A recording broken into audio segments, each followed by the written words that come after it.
ఒక పాడుబడ్డ ఇంటికి 12 సంవత్సరాల తర్వాత ఒక మహిళ వచ్చి నా కూతురు ఎక్కడా అంటూ బోరున విలపిస్తూ ఉంది. అప్పుడు అక్కడే ఉన్న ఒక నర్సు ఆమె చెంపను పగలగొట్టింది. ఇన్నాళ్ళుగా లేనిది నీకు ఇప్పుడు 12 సంవత్సరాల తర్వాత నీ కూతురు నీకు గుర్తుకు వచ్చిందా అని. అసలు జరిగిందేంటంటే ఆ ఇల్లు ఒక నిర్మానుష్య ప్రదేశంలో ఉంది. అక్కడికి దగ్గరలో ఎక్కువగా ఇల్లులు ఏవీ కూడా లేవు. అందులో ఒక మహిళ నివసిస్తుంది. ఆ మహిళకు ఈ లోకంలో బంధువులంటూ ఎవరూ లేరు. ఆ మహిళ పొట్టకూటి కోసం చెడ్డ పనులు చేస్తూ ఉండేది. ఇలా రోజులు గడుస్తూ ఉన్నాయి. ఉన్నట్టుండి ఆమె ప్రెగ్నెంట్ అయింది. ఆమెకొక మంచి పాప పుట్టింది. పాప పుట్టిన 6 నెలలు అవుతుంది. కానీ ఆమె దగ్గర ఇప్పుడు డబ్బులు లేవు. తినడానికి కూడా డబ్బులు లేవు. ఆ మహిళకు అప్పుడు ఏం చేయాలో అర్థం కాలేదు. తనకు తెలిసిన పని ఒక్కటే అనుకుంది. పాప కావాలి అనుకుంటే ఫుడ్ ఉండదు. ఫుడ్ కావాలనుకుంటే పాప ఉండొద్దు అని ఆలోచన చేసింది.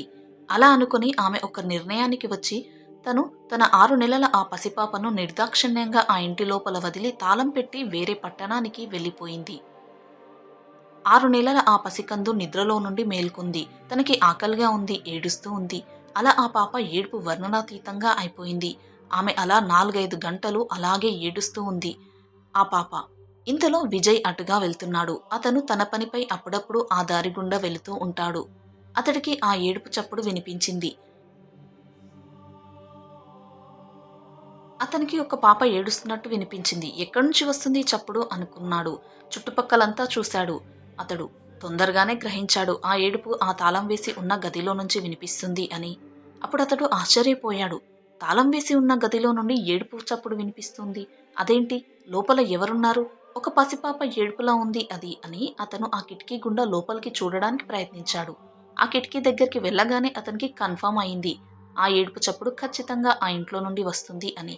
అంతలా ఒక పసికందు ఏడుస్తూ ఉంది. బయటికి వెళ్లి తాళం వేసి ఉంది. అసలు లోపల ఏం జరుగుతుంది అని అతను ఆ కిటికీని తెరవడానికి ప్రయత్నించాడు. కానీ అది ఓపెన్ కాలేదు. దాంతో ఒక రాయి తీసుకుని ఆ కిటికీ అద్దాన్ని పగలగొట్టి లోపలికి తొంగి చూశాడు. అంతే, అతను షాక్ అయ్యాడు. ఆ పసికందు నేలపై పడుకుని గుక్క పెట్టి ఏడుస్తోంది. అది గమనించిన అతడి హృదయం ద్రవించింది. వెంటనే అతడు పోలీసులకు సమాచారాన్ని అందించాడు. వెంటనే పోలీసులు అక్కడికి వచ్చి తాళం పగలగొట్టి ఆ పసికందుని తీసుకుని ఆ పాప ఆకలిగా ఉంది అని ఆమెకు పాలు తాగించారు. తర్వాత ఆ పాపను వెంటనే గవర్నమెంట్ హాస్పిటల్కి చికిత్స నిమిత్తమై పంపించారు. పోలీసులు విజయ్ని ఎంతో మెచ్చుకున్నారు. ఆ తర్వాత ఆ పాపను హాస్పిటల్లో ట్రీట్మెంట్ చేయిస్తూ ఉన్నారు. అక్కడున్న ఒక నర్స్ టీనా. ఆమెకి ఆ పాపని చూడగానే ఎంతో ముచ్చటగా అనిపించింది. దాంతోపాటు చాలా బాధగా కూడా అనిపించింది ఆ అమ్మాయి పట్ల.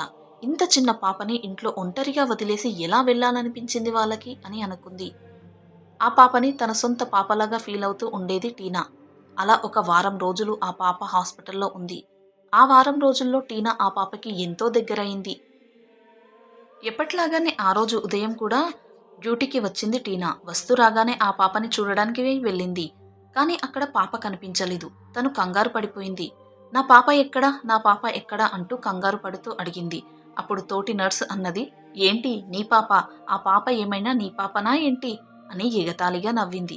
లేదు, నాకు ఆ పాప అంటే చాలా ఇష్టం. ఆ పాప కూడా నాలాగే అనాథ కదా, అందుకే నేను ఆ పాపతో తొందరగా కనెక్ట్ అయ్యాను. ఇంతకు ఆ పాప ఎక్కడా అడిగింది. అప్పుడు ఆ నర్సు చెప్పింది తనని పోలీసులు ఇప్పుడే అనాథాశ్రమంలో చేర్చడానికి తీసుకువెళ్లారు అని. వెంటనే టీనా పోలీసుల దగ్గరికి వెళ్లి అక్కడి నుండి అనాథాశ్రమానికి వెళ్ళింది. అక్కడ వారికి చెప్పింది ఈ పాపని నేను దత్తత తీసుకుంటాను అని. ఆ తర్వాత ఆ అనాథాశ్రమం వాళ్ళు అన్ని వివరాలు సేకరించి ఆ పాపని టీనాకు దత్తతను ఇచ్చారు. టీనా ఆ పాపని ఎంతో కేరింగ్గా చూసుకుంటూ ఉండేది. ఒక కేర్ టేకర్ని కూడా పెట్టుకుంది. ఎందుకంటే తను నర్స్గా డ్యూటీ చేస్తున్నప్పుడు ఆ పాపని చూసుకోవడానికి వీలు కాదు. కాబట్టి ఒక కేర్ టేకర్ని పెట్టుకుంది. తర్వాత ఇంటికి వెళ్ళాక ఆ పాపను ఎంతో ప్రేమగా చూసుకుంటూ ఉండేది. అల్లారు ముద్దుగా పెంచుకుంది. తనని తన సొంత బిడ్డ కన్నా ఎక్కువగా ప్రేమించేది టీనా. ఆ పాపని తన పెద్దగా అయ్యాక స్కూల్లో జాయిన్ చేసింది. కొన్నాళ్ల తర్వాత ఆ పాప ఒకరోజు వచ్చి అడిగింది, అమ్మా, మా నాన్న ఎవరు అని. అతని పేరేంటి? అందరు డాడీలు మా స్కూల్కి వస్తూ ఉంటారు. కానీ మా నాన్నే రారు. అతను ఎక్కడా? అంటూ అడిగింది ఆ పాప. ఆ చిట్టి తల్లి ప్రశ్నలకు తడబడిపోయింది టీనా. తనకు ఏం చెప్పాలో అర్థం కాలేదు. ఒకవేళ తన తండ్రి ఉన్నాడు కానీ ఇక్కడికి దూరంగా ఉన్నాడు అని చెబితే ఎప్పుడు వస్తాడు? ఎక్కడ ఉన్నాడు? ఇక్కడెందుకు లేడు? ఇలాంటి ప్రశ్నలెన్నో తలెత్తుతాయి. అనాథ అంటే బాధపడుతుంది. వీటన్నిటికీ సమాధానాలు చెప్పలేక తల పట్టుకోవాల్సి వస్తుంది. అందుకే ఒక సింపుల్ మాటతో చెప్పేస్తాను అనుకుని మీ నాన్నగారు నువ్వు చిన్నప్పుడే ఒక యాక్సిడెంట్లో చనిపోయారు అని అబద్ధం చెప్పింది. ఆ పాప అర్థం చేసుకుంది ఆ విషయాన్ని. ఇక తన తల్లిని ఎప్పుడూ ఆ విషయమై ఇబ్బంది పెట్టదలుచుకోలేదు ఆ పాప. కానీ రోడ్డుపై వెళ్తున్నప్పుడు గానీ, టీవీ చూస్తున్నప్పుడు గానీ ఎవరైనా నాన్నలను చూస్తే ఆ పాపకి తెలియకుండానే కళ్ళల్లో నుండి నీళ్లు తిరుగుతూ ఉండేవి. అది గమనించిన టీనాకు ఎంతో బాధ అనిపించింది. తన తండ్రి ఎవరో తెలుసుకొని, ఆ తండ్రి గురించిన వివరాలు ఆ పాపకి చెప్పాలనుకుంది టీనా. అందుకోసమే తను ఆ పాప యొక్క అసలైన ఇల్లు ఎక్కడ అని పోలీసుల దగ్గరికి వెళ్లి ఆ పాపని ఎక్కడి నుంచి తీసుకొచ్చారు అన్న విషయాన్ని పోలీసుల దగ్గర నుండి ఇన్ఫర్మేషన్ తీసుకొని ఆ ఇంటికి వెళ్ళింది. కానీ అక్కడ ఎవరూ లేరు. ఆ ఇంటికి తాళం వేసి ఉంది. అది ఎంతో పాడుబడ్డ దానిలాగా అయిపోయింది చాలా రోజుల నుండి ఎవరూ ఉండకపోవడంతో. అది చూసి టీనా ఎంతో నిరాశ చెందింది. కానీ తన కూతురు బాధని ఎలాగైనా తీర్చాలి అనుకుంది. కాబట్టి అప్పుడప్పుడు తనకు వీలున్నప్పుడల్లా టీనా ఆ ఇంటికి వచ్చిపోతూ ఉండేది. ఎప్పుడో ఒకప్పుడు ఆ ఇంటికి ఆ పాపకు సంబంధించిన వ్యక్తులు ఎవరో ఒకరు ఖచ్చితంగా వస్తారు అన్న నమ్మకంతో ఆమె వారానికొక్కసారైనా ఆ ఇంటి వైపు వస్తూ ఉండేది. కానీ తన ఆశ నిరాశే అవుతూ వచ్చింది. ఆ పాపకి ఇప్పుడు 12 సంవత్సరాలు. ఆ రోజు టీనా తన ఆశను వదులుకోకుండా ఎవరైనా ఆ ఇంటికి ఆ పాపకు సంబంధించిన వాళ్ళు వస్తారేమో అన్న ఆశతో తిరిగి అక్కడికి వెళ్ళింది. ఆమె అక్కడికి వెళ్ళగా చూసి షాక్ అయింది. ఆ డోర్ లోపలికి చూసి. ఒక మహిళ ఏడుస్తూ ఉంది అక్కడ. నా పాప ఎక్కడా? నా పాప ఎక్కడా? నా పాపను ఎవరైనా నాకు తెచ్చి ఇవ్వండి అంటూ బోరున విలపిస్తోంది ఆ మహిళ. టీనా అక్కడికి వెళ్లి అడిగింది. ఎందుకు ఏడుస్తున్నారు మీరు? ఎవరు అసలు? ఎవరు మీ పాప? అడిగింది. అప్పుడు ఆ మహిళ చెప్పింది, నా 6 నెలల పసికందు పాపను ఇక్కడే ఉండాలి. తను ఇప్పుడిక్కడ లేదు. నా పాప నాకు కావాలి అని ఎంతో పశ్చాత్తాపంతో ఆమె తాను చేసిన పనికి తాను కుమిలిపోతూ రోదిస్తూ ఉంది. అప్పుడు టీనాకి చాలా కోపం వచ్చింది. ఆమె చెంప పగలగొట్టింది. అసలు నువ్వు కన్న తల్లివేనా? ఒక 6 నెలల పసికందును ఇంట్లో వేసి తాళం వేసి వెళ్ళావు. 12 సంవత్సరాల తర్వాత ఇప్పుడు వచ్చి నా పాప అని అడుగుతున్నావు. అంత చిన్న పాప తల్లి లేకుండా ఎలా ఉంటుందనుకొని వదిలేసి వెళ్ళావు? ఆమె అసలు బ్రతికి ఉంటుందనే వచ్చావా ఇప్పుడు నువ్వు? తన చావుకి తనను వదిలేసి వెళ్ళిపోయావు. ఇప్పుడు వచ్చి పాప కావాలి అని ఏడుస్తున్నావు. అసలు నీలాంటి వాళ్ళను అస్సలు క్షమించకూడదు అని ఎంతో తిట్టింది టీనా ఆ మహిళను. ఆ మహిళ ఎంతో ఏడుస్తూ ఉంది. అవును, నేను ఎంతో తప్పు చేశాను. అది తెలుసుకోవడానికి ఇన్ని రోజులు పట్టింది నాకు. ప్రాయశ్చిత్తం అనేదే లేదు నాకు. నేను చేసిన ఈ తప్పుకి నన్ను ఎవరూ కూడా క్షమించరు. ఆ భగవంతుడు కూడా క్షమించడు. కానీ నాకు ఇప్పుడు నా పాప కావాలి అంటూ విపరీతంగా ఏడుస్తూ ఉంది ఆమె.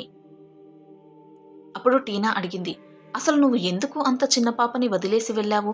అంత అవసరం ఏం వచ్చింది నీకు అని. అప్పుడు ఆ మహిళ చెప్పింది. నాకు ఈ ప్రపంచంలో ఎవరూ లేరు. పొట్టకూటి కోసం నేను తప్పుడు పని చేస్తూ ఉండేదాన్ని. పాప పుట్టాక నాకు పాపకు తిండి లేకుండా పోయింది. దాంతో నేను పాపను వదిలేసి పని కోసమై వేరే ప్రదేశానికి వెళ్లాల్సి వచ్చింది. అదే నేను చేసిన అతిపెద్ద తప్పు అంటూ ఏడుస్తూ ఉంది. ఆ మాటలు విన్న టీనాకు మరింత కోపం వచ్చింది. చాలాపు ఇక నీ ఏడుపు. నీకు ఇంట్లో తినడానికి తిండి లేకుంటే ఎవరింట్లో అయినా అంట్లు తోమైనా సరే నువ్వు బ్రతికి ఉండి పాపను బ్రతికించేదానివి. కానీ నువ్వు అలా చేయలేదు. కనీసం నీకు ఆ పని కూడా చేయడానికి చేత కాకుంటే అడుక్కునైనా నీ పాపని నువ్వు పోషించుకొని ఉండాల్సింది. కానీ నువ్వు అలా కూడా చేయలేదు. ఆ పాప చావుకి చావుమని వదిలేసి వెళ్ళావు. అసలు నిన్ను క్షమించనే కూడదు అన్నది టీనా. అవును, నేను చేసింది క్షమించరాని నేరం. కానీ నా తప్పు నేను తెలుసుకున్నాను. తెలుసుకొని వచ్చేలోపు నా పాప లేదు అంటూ ఆమె వర్ణనాతీతంగా ఏడుస్తూ ఉంది. ఆమె ఏడుపుకి టీనా ఒక్క క్షణం కరిగిపోయింది.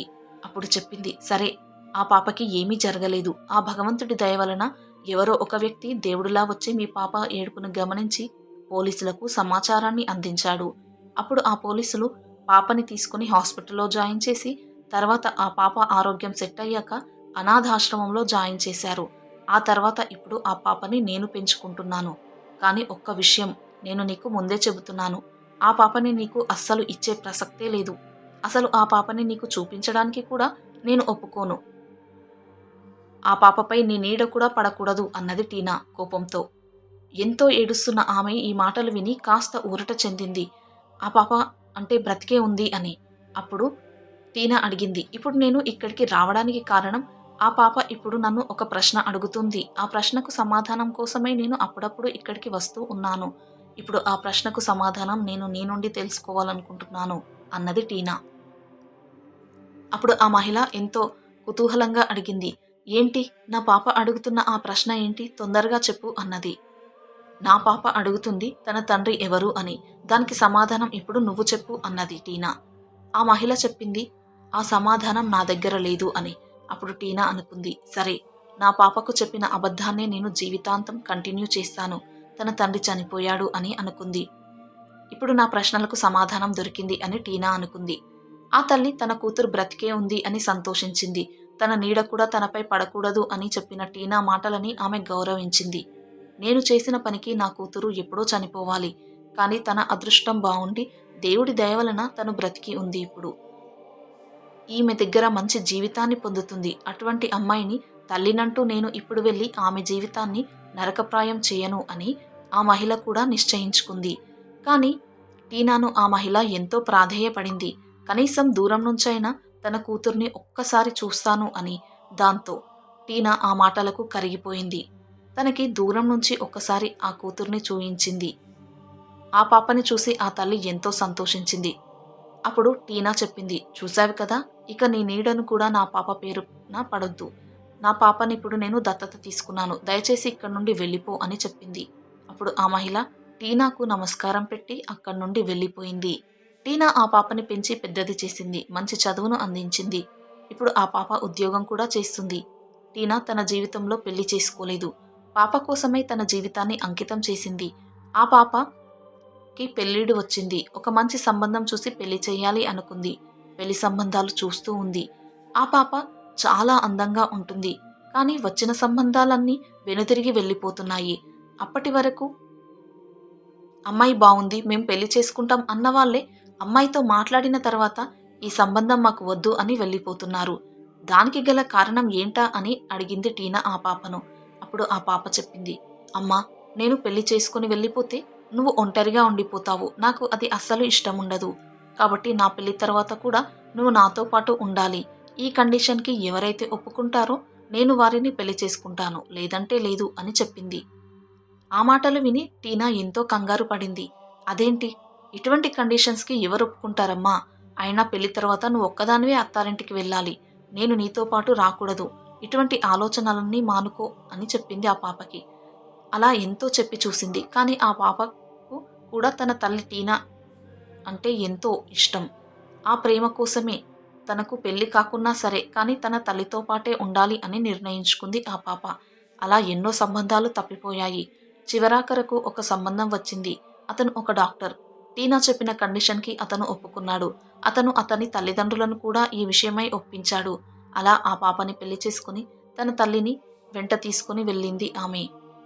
టీనాను ఎంతో బాగా చూసుకుంటుంది ఆ పాప ఇప్పుడు. ఈ సంఘటన మహారాష్ట్రలోని నోయిడాలో జరిగిన ఒక యథార్థ సంఘటన ఆధారంగా రూపొందించబడింది.